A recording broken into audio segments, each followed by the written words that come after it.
All right, next we're moving on to the all-important topic of education. It's central to me. I've worked with Portland Public Schools. I've worked in community ed.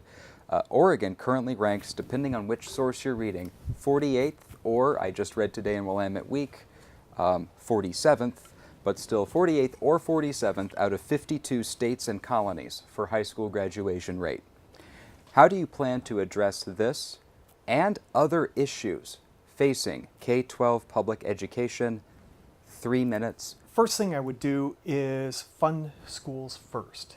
I think we should stop holding our children hostage in the budget process and saying, well, if you want better schools, you got to start paying more money. And that way they throw it at the back of the process and go, we don't have money for schools. You know, we have the money. It's there.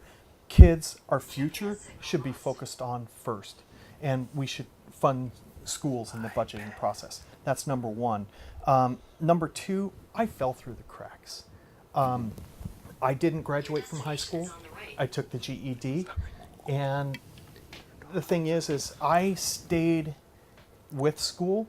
Someone influenced me, a valedictorian, and she said, go to college. I took one class, just learning how to do sentences, then paragraphs, before I could even do composition in, freshman comp. And, I struggled and pulled myself, out of the hole. And I don't think that it should be a struggle for people.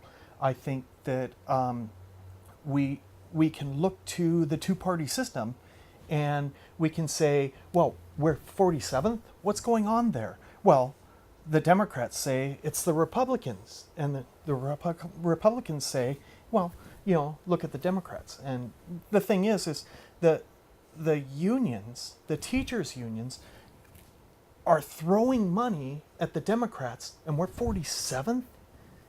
Why don't the Democrats fund our teachers better?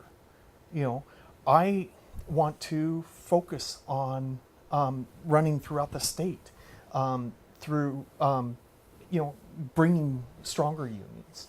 And I think the public sector, private sector, I think we should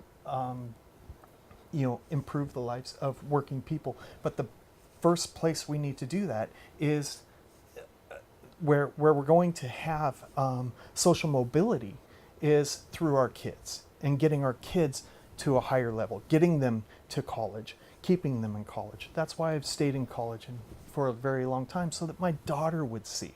Now I have a granddaughter, and my daughter's 22, and she's going to Northridge, to CSUN and Cal State Northridge. And, she's the future.